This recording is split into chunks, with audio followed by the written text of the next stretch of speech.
નમસ્કાર મિત્રો, સ્વાગત છે તમારું ગુજરાત માહિતી યુટ્યુબ ચેનલમાં। આજના તાજા અને મહત્વના આપ સૌને ઉપયોગી 15 મોટા સમાચાર વિશે વિડીયોમાં વાત કરીશું, તો છેલ્લે સુધી જોતા રહેજો। આજના સૌથી પહેલા સમાચાર વિશે વાત કરીએ તો ખેડૂતો તુવેર દાળના પાકનું ઓનલાઈન વેચાણ કરી શકશે। ખેડૂતો હવે તુવેર દાળનું ઓનલાઈન વેચાણ કરી શકશે। ખેડૂતોની મદદ માટે કેન્દ્ર સરકારે એક પોર્ટલ લોન્ચ કર્યું છે। દેશને કઠોળ બાબતે આત્મનિર્ભર બનાવવા આ પગલું લેવામાં આવ્યું છે। નવી પહેલ હેઠળ ખેડૂતો તુવેર દાળના પાકનું ઓનલાઈન વેચાણ કરી શકશે। આ માટે સહકાર મંત્રી અમિત શાહ દ્વારા તુવેર દાળ ખરીદી પ્લેટફોર્મ શરૂ કરવામાં આવ્યું છે। જોકે આ પ્લેટફોર્મ દ્વારા તુવેર દાળના વેચાણ માટે ચૂકવણી માટે 25 ખેડૂતોને 68 લાખ રૂપિયા ટ્રાન્સફર કર્યા છે। આ વ્યવહાર ડાયરેક્ટ બેનિફિટ ટ્રાન્સફર એટલે કે ડીબીટી દ્વારા કરવામાં આવ્યો હતો। ત્યારબાદના મહત્વના સમાચાર વિશે વાત કરીએ તો આંગણવાડી બહેનો માટે સારા સમાચાર આવ્યા છે। આંગણવાડીની બહેનો કર્મચારી જ ગણાશે તેવો સુપ્રીમ કોર્ટે નિર્ણય લીધો છે। ગુજરાત સરકાર દ્વારા કરવામાં આવેલી પુનઃ વિચારણાની અરજીને કોર્ટે ફગાવી છે। સાથે જ આંગણવાડી વર્કરને ગ્રેચ્યુટી પણ મળશે। હવે સરકારે આંગણવાડીની લાખો બહેનોને ગ્રેચ્યુટી ફરજિયાત ચૂકવવી પડશે। મહત્વનું છે કે સુપ્રીમ કોર્ટના જસ્ટિસ સંજીવ ખન્ના અને જસ્ટિસ અભય ઓકાની બેન્ચે ગુજરાત સરકારની રિવ્યૂ પિટિશનને ડિસમિસ કરી હતી। લાખો આંગણવાડીની બહેનો માટે રાહતના સમાચાર મળી રહ્યા છે। આંગણવાડીની લાખો બહેનો હવે કર્મચારી જ ગણાશે। ત્યારબાદના મહત્વના સમાચાર વિશે વાત કરીએ તો ખેડૂતો સાવધાન થઈ જજો। ગુજરાતના વિસ્તારોમાં માવઠું વરસશે। રાજ્યમાં હાલ ઠંડીનું જોર વધ્યું છે। જોકે સૌરાષ્ટ્ર, કચ્છ અને દક્ષિણ ગુજરાતના વિસ્તારોમાં હવામાન ખાતા દ્વારા માવઠાની આગાહી કરવામાં આવી છે। ઠંડીની જો વાત કરીએ તો નલિયા સૌથી ઠંડુ શહેર રહ્યું છે। 8 તારીખે હવામાન ખાતા દ્વારા કયા વિસ્તારોમાં માવઠાની આગાહી કરવામાં આવી છે એના વિશે જો વાત કરીએ તો 8 તારીખે બનાસકાંઠા, સાબરકાંઠા, સુરેન્દ્રનગર, બોટાદ, નવસારી અને વલસાડના છૂટાછવાયા વિસ્તારોમાં માવઠાની આગાહી કરવામાં આવી છે। જોકે હવામાન ખાતા દ્વારા તારીખ 8, 9 અને 10 જાન્યુઆરીએ ગુજરાતના છૂટાછવાયા વિસ્તારોમાં માવઠું વરસે તેવી આગાહી કરી છે। અરબ સાગરમાં ટફના કારણે આ માવઠાની સ્થિતિ સર્જાય છે। ત્યારબાદનો મહત્વના સમાચાર વિશે વાત કરીએ તો અયોધ્યા એરપોર્ટને મહર્ષિ વાલ્મીકી નામ આપવામાં આવ્યું છે। વડાપ્રધાન મોદીની અધ્યક્ષતામાં કેન્દ્રીય મંત્રીમંડળે અયોધ્યા એરપોર્ટને મહર્ષિ વાલ્મીકી આંતરરાષ્ટ્રીય એરપોર્ટ અયોધ્યા ધામ નામ આપવાના પ્રસ્તાવને આજે મંજૂરી આપી છે।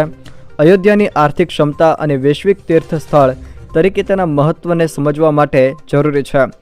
મહાકાવ્ય રામાયણના રચયિતા મહર્ષિ વાલ્મીકીની ઓળખમાં સાંસ્કૃતિક સ્પર્શ ઉમેરે, જેના લીધે એરપોર્ટનું નામ આપવામાં આવ્યું છે। ત્યારબાદના મહત્વના સમાચાર વિશે વાત કરીએ તો બેંક ખાતા ધારકો માટે મહત્વનો નિર્ણય લેવામાં આવ્યો છે। બેંક થાપણદારોને રાહત આપતા સમાચાર સામે આવ્યા છે। હજુ ડિપોઝિટ ઉપર ઊંચું વ્યાજ મળતું રહેશે।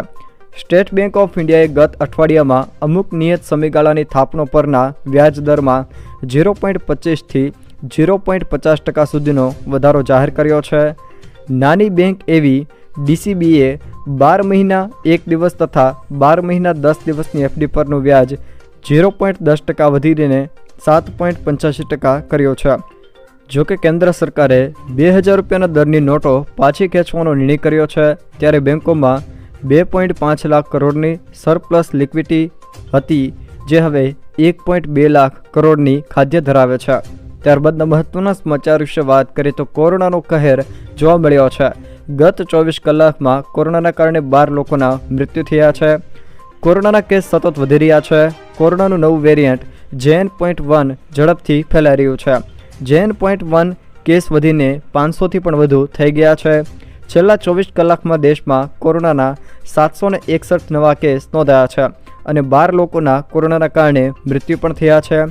કેરળમાં JN.1ના 148, ગોવામાં 47, ગુજરાતમાં 36, મહારાષ્ટ્રમાં 32, દિલ્હીમાં 15 અને કર્ણાટકમાં 199 તેમજ રાજસ્થાનમાં 4, તેલંગાણામાં 2 અને ઓડિશામાં 1 કેસ નોંધાયા છે। ત્યારબાદના મહત્વના સમાચાર વિશે વાત કરીએ તો એલપીજી ગેસ સિલિન્ડર બુક કરાવતા જ લોકોને 50 લાખ રૂપિયાનો વીમો મળશે। ઘણા બધા ઘરોમાં એલપીજી ગેસ સિલિન્ડરનો ઉપયોગ થાય છે, પણ ઘણા લોકોને ખબર નહીં હોય કે એલપીજી ગેસ સિલિન્ડર પર સરકાર તરફથી પૂરા 50 લાખ રૂપિયાનો લાભ આપવામાં આવે છે। દેશની સરકારી તેલ કંપનીઓ એલપીજી વપરાશકારને ગેસ સિલિન્ડર પર 50 લાખ રૂપિયા સુધીનું વીમા કવચ આપે છે। વપરાશકાર જેવો ગેસનો બાટલો નોંધાવે છે તે સાથે જ તેના પરિવારને આ ઇન્સ્યોરન્સ મળી જાય છે. અને ખાસ વાત એ છે કે આ ઇન્સ્યોરન્સ માટે વપરાશકારના ગજવામાંથી એક પણ રૂપિયાનો ખર્ચ નહીં થાય.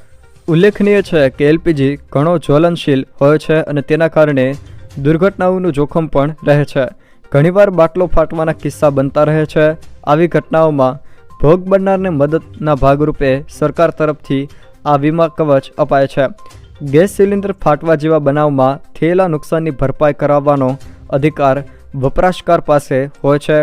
કોઈપણ વપરાશકાર પોતાના પરિવાર માટે પેટ્રોલિયમ કંપની પાસે 50 લાખ રૂપિયા સુધીનો ક્લેમ કરી શકે છે.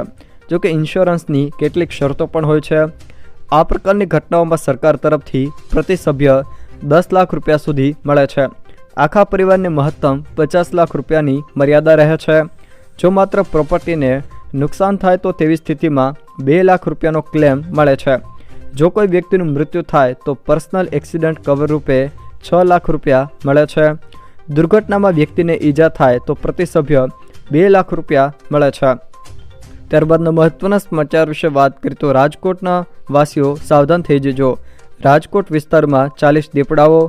વન વિભાગ દ્વારા રાજકોટના લોકોને સાંજ પછી બહાર ન સૂવા, બહાર ન ફરવા અને વાડીએ ન નીકળવા અને સાવધાન રહેવા અપીલ કરી છે. વન વિભાગના જણાવ્યા મુજબ રાજકોટના અલગ અલગ વિસ્તારમાં 40 દીપડાઓ વસે છે. જેમાં રાજકોટના જસદણ, ધોરાજી અને જેતપુરમાં દીપડાને પકડવા અને આટાફેરાને લઈને વન વિભાગ સતર્ક થયું છે. અલગ અલગ 5 જગ્યાએ વન વિભાગે પાંજરા મૂકીને દીપડાને પકડવાની તજવીજ પણ હાથ ધરી છે. ત્યારબાદના મહત્વના સમાચાર વિશે વાત કરીએ તો ગુજરાતમાં 201 નવી એસટી બસોનું લોકાર્પણ કરવામાં આવ્યું છે. રાજ્ય માર્ગ વાહન વ્યવહાર નિગમે એસટી બસો ખુલ્લી મૂકી છે. મુખ્યમંત્રી અને મંત્રી હર્ષ સંઘવીએ લીલી ઝંડી આપી હતી. 31 સ્લીપર કોચ બસનો સમાવેશ કરવામાં આવ્યો છે. મુખ્યમંત્રી ભૂપેન્દ્ર પટેલ ઉપસ્થિત રહ્યા હતા. જોકે માણસાના ધારાસભ્ય જે.એચ. પટેલ પણ હાજર રહ્યા હતા. ત્યારબાદના મહત્વના સમાચાર વિશે વાત કરીએ તો કચ્છના વિસ્તારોમાં ફરી એકવાર ભૂકંપનો આંચકો નોંધાયો છે. કચ્છમાં ગઈકાલે સવારે 9:30 કલાકે ભૂકંપનો આંચકો આવ્યો હતો. રિક્ટર સ્કેલ પર તેની તીવ્રતા 4.1 નોંધાય છે. તેનું કેન્દ્રબિંદુ વર્લ્ડ હેરિટેજ સાઇટ ધોળાવીરાથી 59 કિલોમીટર દૂર નોંધાયું છે. કચ્છમાં છેલ્લા 20 વર્ષથી ભૂકંપના આંચકાઓ વધ્યા છે. એક સંશોધન મુજબ કચ્છમાં ભૂકંપની 4 ફોલ્ટ લાઇન આવેલી હોવાનું કારણ સામે આવ્યું છે. કચ્છ મેઇન ફોલ્ટ લાઇન તેમજ સાઉથ વાગડ ફોલ્ટ લાઇનો ભેગી થાય છે, જેથી અવારનવાર ભૂકંપના આંચકાઓ આવે છે. ત્યારબાદના મહત્વના સમાચાર વિશે વાત કરીએ તો અંબાલાલ પટેલ દ્વારા પણ માવઠાની આગાહી કરવામાં આવી છે. રાજ્યમાં ફરી માવઠાનું સંકટ સર્જાયું છે. આગામી 7 થી 10 જાન્યુઆરી સુધી વરસાદ પડી શકે છે. અંબાલાલ પટેલની આગાહી મુજબ 8, 9 અને 10 જાન્યુઆરીના રોજ ગુજરાતના ઘણા વિસ્તારમાં માવઠું થઈ શકે છે. આ પછી ઠંડીનો નવો રાઉન્ડ શરૂ થશે અને તાપમાન પણ ઘટશે. હવામાન વિભાગે પણ જણાવ્યું છે કે વેસ્ટર્ન ડિસ્ટર્બન્સને કારણે આગામી અઠવાડિયે કમોસમી વરસાદ થઈ શકે છે. ત્યારબાદના મહત્વના સમાચાર વિશે વાત કરીએ તો સીબીએસઈ બોર્ડની પરીક્ષાઓની તારીખોમાં ફેરફાર કરવામાં આવ્યો છે. સીબીએસઈ બોર્ડ દ્વારા પરીક્ષાઓની તારીખમાં મોટો ફેરફાર કરાયો છે.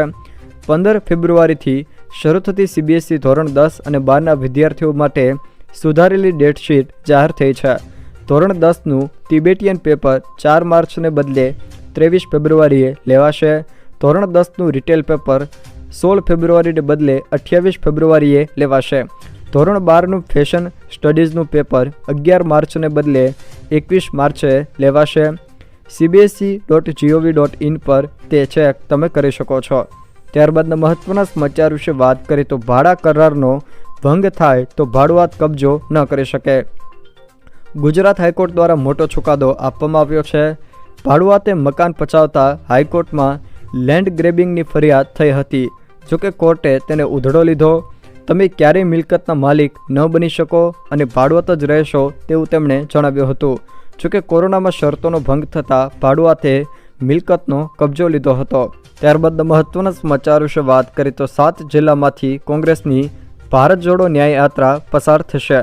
આ વર્ષે ફરી રાહુલ ગાંધી દેશમાં પ્રવાસ કરવાના છે, જેમાં તેઓની ભારત જોડો ન્યાય યાત્રા કુલ 6713 કિલોમીટરની હશે. આ ભારત જોડો ન્યાય યાત્રા ગુજરાતમાં 7 જિલ્લામાંથી પસાર થશે। તે દરમિયાન રાહુલ ગાંધી ગુજરાતમાં 445 કિલોમીટરની ભારત જોડો ન્યાયયાત્રા કરશે। ગુજરાતમાં આ યાત્રા રહેશે। યાત્રામાં 100 લોકસભા બેઠકો સમાવી લેવામાં આવશે। આ યાત્રા 14 જાન્યુઆરીથી શરૂ થશે, જે 20 માર્ચ સુધી ચાલશે। ત્યારબાદના મહત્વના સમાચાર વિશે વાત કરીએ તો કચ્છના ઊંટડીના દૂધને ઓર્ગેનિક સર્ટિફિકેટ મળ્યું છે। સફેદ સોના તરીકે ઓળખાતું ઊંટડીના દૂધને ઓર્ગેનિક સર્ટિફિકેટ મળ્યું છે। ચાંદ્રાણી સ્થિત સરહદ ડેરીના કેટલ ફીડ પ્લાન્ટ ખાતે GCMMFના chief certification officer Rajendra Nenavate camel milk ઓર્ગેનિકનું સર્ટિફિકેટ અમૂલના વાઇસ ચેરમેન તથા સરહદના ચેરમેન વલમજીભાઈ હુંબલને આપ્યું હતું, જે સમગ્ર ભારતમાં પ્રથમ વખત કચ્છની સરહદ ડેરીને મળ્યું છે। જો કે આ કચ્છ અને ગુજરાત માટે ગૌરવની વાત છે। જો મિત્રો આ વિડીયો તમને પસંદ આવ્યો હોય તો વિડીયોને લાઇક કરો, તમારા મિત્રો સાથે શેર કરો અને જો તમે મારી ચેનલમાં નવા હો તો ચેનલને સબસ્ક્રાઈબ જરૂર કરજો, જેથી મારા આવનારા તમામ વિડીયોની માહિતી તમારા સુધી પહોંચી શકે।